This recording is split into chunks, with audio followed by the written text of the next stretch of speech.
بسم اللہ الرحمن الرحیم۔ سامعین و ناظرین مکرم، امت محمدیہ علی صاحب الصلاۃ والسلام کو اللہ رب العزت نے مختلف قسم کے انعامات سے نوازا، نوازشات اور عنایات کی انتہا کر دی، اور اس کی وجہ یہ ہے کہ اس امت کی نسبت جناب محمد مصطفیٰ صلی اللہ علیہ وسلم کی طرف ہے، اور جناب محمد مصطفیٰ صلی اللہ علیہ وسلم اللہ رب العزت کے محبوب ہیں۔ تو جب اللہ رب العزت کو جناب رسول اللہ صلی اللہ علیہ وسلم کے ساتھ محبت ہے، اور اس امت کی نسبت بھی حضور اکرم صلی اللہ علیہ وسلم کے ساتھ ہے، تو اللہ رب العزت کو بھی اس امت کے ساتھ محبت ہے۔ اس محبت کے پیش نظر اللہ رب العزت نے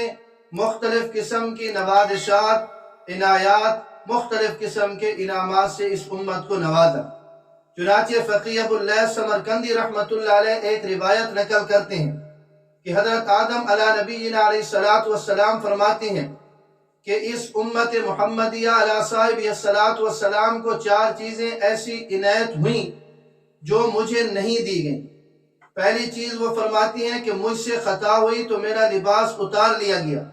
اور یاد رکھیے کہ انبیاء کی خطا اللہ رب العزت کی حکمت کے پیش نظر وہ عطا ہوا کرتی ہے۔ اور فرماتی ہیں کہ مجھ سے خطا ہوئی تو لباس اتار لیا گیا، اور یہ امت برہنہ نہ ہو کر گناہ کرے گی، لیکن ان کی پردہ پوشی کی جائے گی۔ اور نمبر 2، حضرت آدم علی نبینا علیہ الصلاۃ والسلام فرماتی ہیں کہ مجھ سے خطا ہوئی تو میاں بیوی کے درمیان جدائی کر دی گئی، اور اس امت میں گناہوں کے باوجود میاں بیوی کے درمیان جدائی نہیں ہوگی، تفریق نہیں ڈالی جائے گی۔ اور تیسرا وہ فرماتی ہیں کہ میری توبہ مکہ مکرمہ میں قبول ہے، اور اس امت کے لوگ جہاں بھی توبہ کریں گے اللہ رب العزت اس کو قبول فرما لیں گے۔ اور چوتھی اور آخری عنایت اور خصوصیت جو اس امت کو ملی اور حضرت آدم علی نبینا علیہ الصلاۃ والسلام ذکر فرماتی ہیں کہ وہ مجھے نہیں ملی، وہ فرماتی ہیں کہ مجھ سے جنت میں خطا ہوئی تو مجھے جنت سے دنیا کی طرف آنا پڑا، اور یہ دنیا میں رہ کر بھی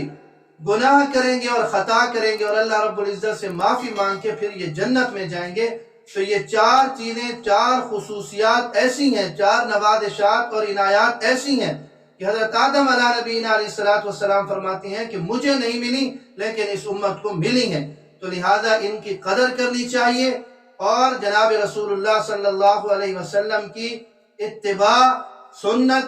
کی پیروی، اور آپ صلی اللہ علیہ وسلم کی اطاعت، اور اللہ رب العزت کے احکامات کی بجا آوری اور فرما برداری یہ اس امت کو کرنی چاہیے۔ اگر خطاً اور نسیاناً کچھ ہو بھی جائے تو اللہ رب العزت کے حضور توبہ کے ذریعے سے معافی مانگ لی جائے۔ اللہ رب العزت مجھے اور آپ سب کو دین کی سمجھ نصیب فرمائے۔